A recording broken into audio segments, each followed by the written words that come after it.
दोस्तों, क्या आप जानते हैं अन्नपूर्णा माता की तस्वीर, उनकी फोटो अपने घर में कहाँ लगानी चाहिए?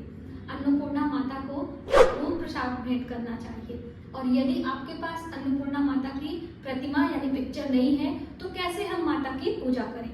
अगहन मास बहुत ही शुभ और मंगलकारी बताया गया है और इसी महीने माता अन्नपूर्णा की पूजा आदि की जाती है। और आपको बता दूं कि काशी विश्वनाथ यानी वाराणसी में माता अन्नपूर्णा का मंदिर भी है और वहां पर लगातार कंटिन्यूअसली भोजन का दान होता है। कोई भी व्यक्ति भूखा नहीं जाता उस मंदिर से।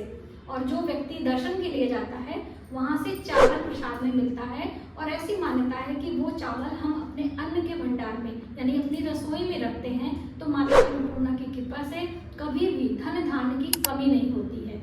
आपके घर में खुशियों का भंडार हमेशा भरा रहता है।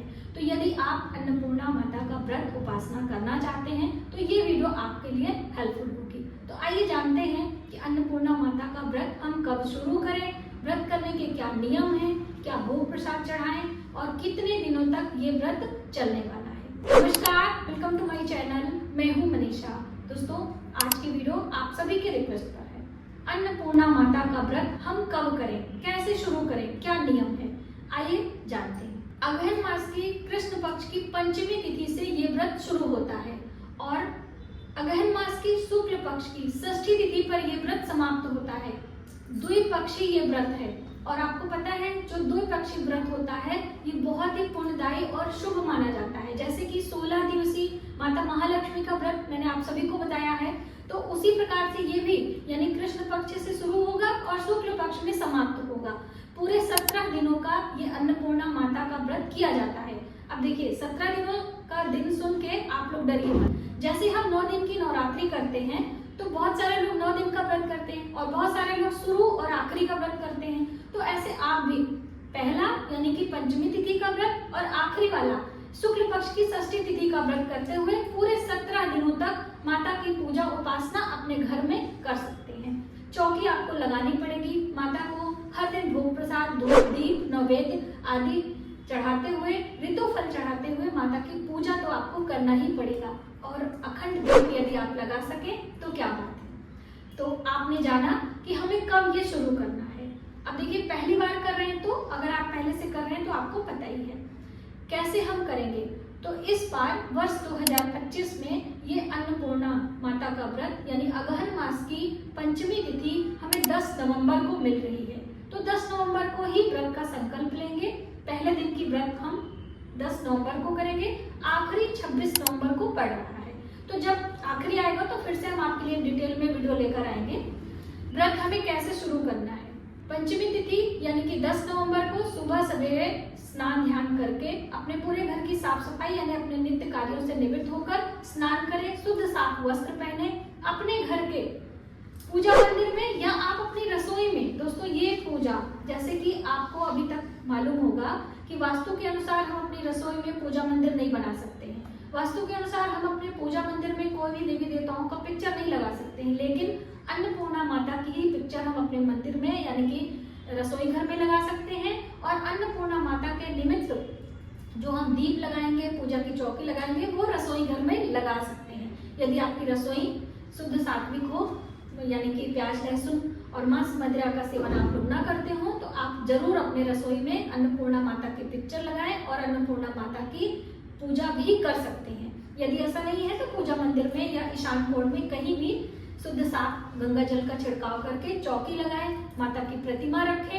एक कलश लगाएं। देखिए ये व्रत करने का जो नियम है थोड़ा सा अलग है, तो आप इसे ध्यान से समझें। सारी बातें समझते हुए हम इस व्रत की शुरुआत करेंगे, तभी इसका पुण्यफल हमको प्राप्त होगा।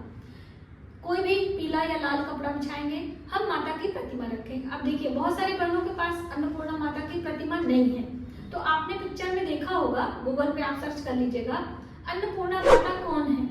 भगवान शिव की अर्धांगिनी तो माता पार्वती ही हैं। तो यानी शिव परिवार की पूजा, भगवान गणेश प्रथम पूज्य देवता है, आप उनकी प्रतिमा रख लीजिए और भगवान शिव, माता पार्वती की पूजा हम करेंगे। एक श्री कलश लगाएंगे और एक अन्न कलश लगाएंगे, यानी कि एक पात्र में अनाज भर के उसके ऊपर श्रीफल रखेंगे और उस पर अन्नपूर्णा माता का आवाहन करेंगे। इस तरीके से दीप लगाकर हम अपने पूजा की शुरुआत करेंगे। हर दिन सुबह शाम दोनों समय आपको पूजा करना है। और माता को भोग क्या लगाना है, कैसे मंडप तैयार करना है, देखिए बहुत ही भव्य पूजा होती है। यदि आप कर सके तो बहुत अच्छी बात है।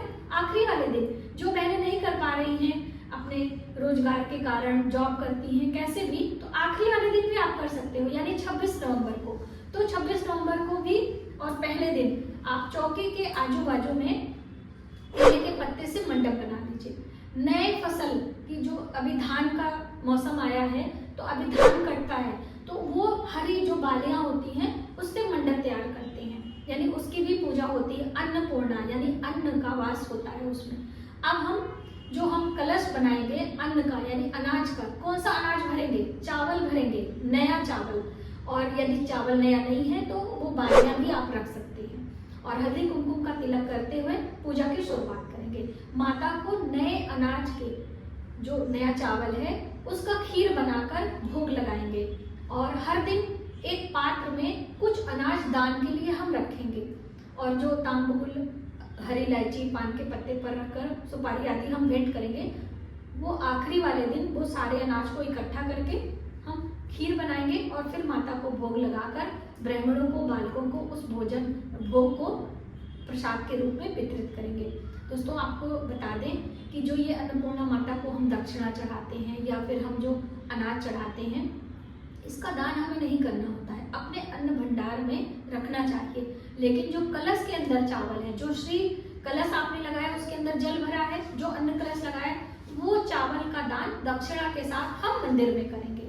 और जो श्री कलश है उसका जल घर में छिड़काव करके जो नारियल है वो हम मंदिर में या बहते हुए जल में प्रवाह कर देंगे। और सबसे अहम बात,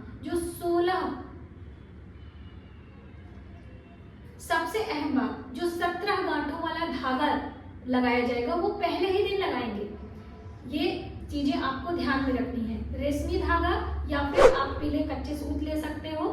इस धागे को अभिमंत्रित करना होगा और फिर हल्दी कुमकुम का तिलक लगाकर अपने बाजू में बांधेंगे।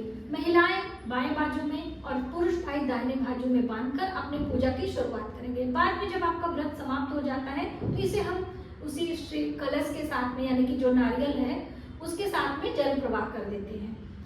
ऐसा कोई शुभ अशुभ से इसको जोड़कर नहीं देखना चाहिए आपको। ऐसी मान्यता है कि उसे जल प्रवाह करते हैं। आप चाहे तो अपने घर में रख भी सकते हैं। तो बस इस नियम का पालन करते हुए हमें व्रत करना है। और व्रत में हम क्या ग्रहण करेंगे, क्या व्रत में खाना चाहिए, ये भी थोड़ा सा आप समझ लीजिए। तो व्रत के दौरान हम मीठा अनाज खाएंगे, यानी नमक का त्याग करेंगे। आप बहुत सारी बहनें डायबिटिक पेशेंट हैं, बहुत सारी मेडिसिन उनको लेनी पड़ती है, तो उनके लिए प्रॉब्लम हो जाएगा। तो ऐसे में आप पहले और आखिरी दिन जितनी देर आप पूजा नहीं करते उतनी देर आप सब अन्न जल का त्याग करते हुए पूजा करेंगे। उसके बाद आपने फलाहार ग्रहण करते हुए नमक भी आप ले सकते हैं, सात्विक भोजन भी ग्रहण कर सकते हैं और पूजा करें, माता अन्नपूर्णा की कृपा प्राप्त करें। तो मुझे उम्मीद है अन्नपूर्णा माता व्रत से संबंधित ये वीडियो आपके लिए काफी हेल्पफुल होगी और आप इस नियम का पालन करते हुए माता का पूजा उपासना करेंगे। और आखिरी वाले दिन आपके लिए फिर से वीडियो लाएंगे। वीडियो कमेंट बॉक्स में जय माता दी जरूर लिखिएगा। तो मिलते हैं एक नई जानकारी के साथ नए वीडियो में। तब तक आप अपने परिवार का ख्याल रखें। जय माता।